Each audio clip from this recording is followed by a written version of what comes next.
Hello guys, I am Yatanjeet Kaur and I am a tutor at Inspiring Minds Coaching. So here I am with my new video on dysmenorrhea. So let's continue our discussion. So what is dysmenorrhea? Dysmenorrhea, if we are talking about the definition of the dysmenorrhea, it is a painful menses.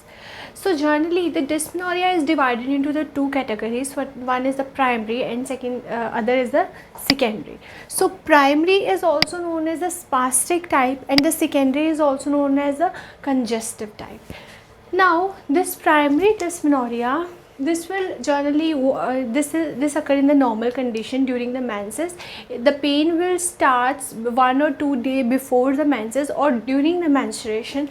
So you will see what type of pain. There will be the crampy pain, and mainly this pain is the lower abdominal pain, and it is also during the menstruation. Now the secondary or congestive type, this pain is between the two cycles of the menstruation, you can say.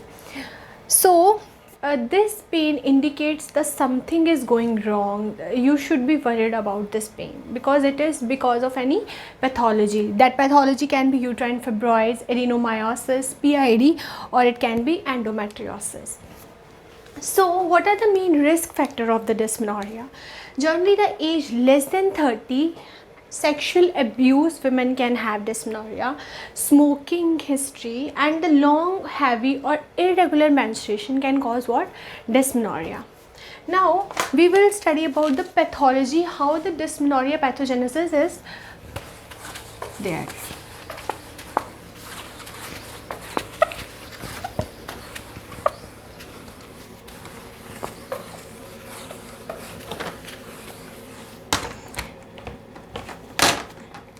Now pathogenesis.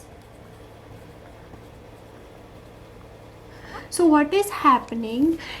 Our endometrium, at the beginning of menstruation, our endometrium secretes more prostaglandins, and these prostaglandins, what they are doing, they will increase the uterine contraction, plus they also increase the uterine pressure, and this increase of uterine pressure is more than what? More than the arterial pressure. So what you are going to see, you will see there will be the ischemia, plus there is an accumulation of some metabolites. So these metabolites will go and stimulate the type C neural pain fibers, and hence as a result you are going to see what? You are going to see the pain. So I will write here. First you are going to see at the beginning of the menstruation, there will be increased prostaglandin secretion by the endometrium. This will lead to what? This will increase the uterine contraction plus increase intrauterine pressure.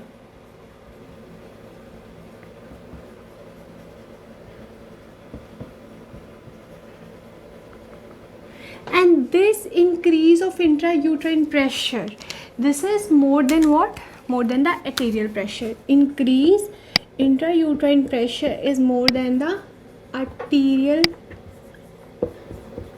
pressure. So this will lead to what? This will lead to ischemia plus accumulation of some metabolites.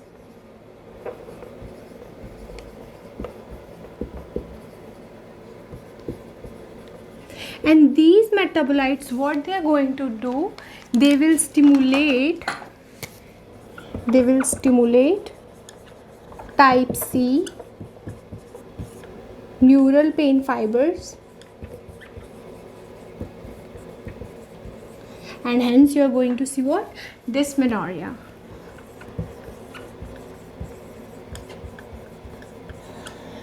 Now how this patient comes to you and how she is going to represent in front of you. So mainly, as I told you, mainly we will talk about the primary one. Here the patient comes and she is telling you, doctor, I am having the crampy pain in the lower abdomen. Mainly it is midline of the lower abdominal region. So you are going to see somewhere here. Okay, so how the patient will represent? I will wrap this. So sign symptoms. There will be the crampy pain, mainly what? Lower abdominal pain. Other symptoms are like nausea, vomiting, all those menstruation symptom. Nausea will be there, vomiting, bloating, diarrhea, headache. So these are the symptoms that you are going to see with the patient complaint of the dysmenorrhea.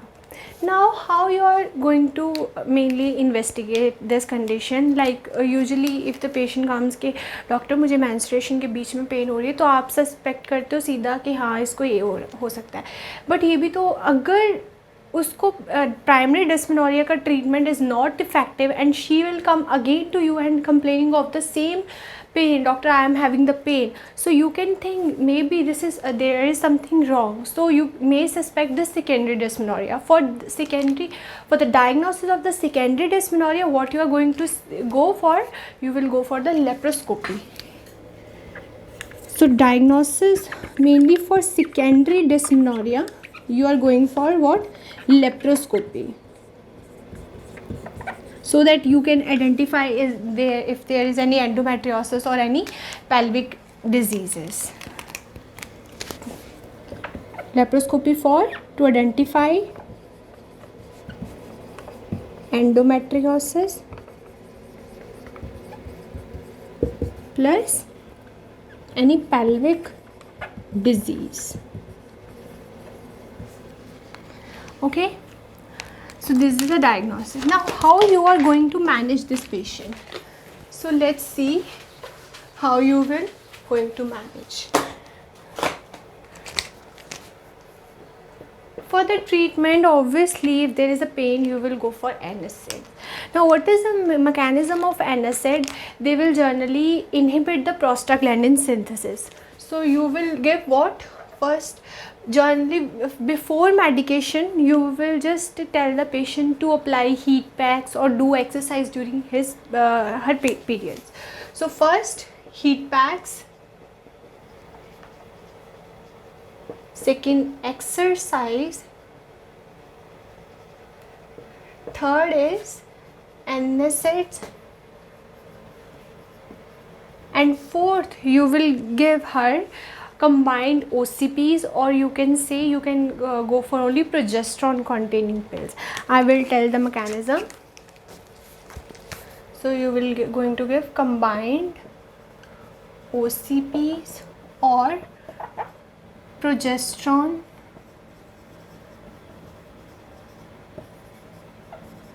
containing pills only. Now what is the mechanism of OCPs? They generally inhibit the ovulation. If they inhibit the ovulation, the endometrium will not secrete the prostaglandins, hence you can't see any pain over there. So guys, this is about the dysmenorrhea. Please subscribe our channel and join our Telegram group, and we have our Inspiring Minds app also. Please join that, and if you have any doubt, please comment in the comment section. I will try to solve it. Thanks for watching my video.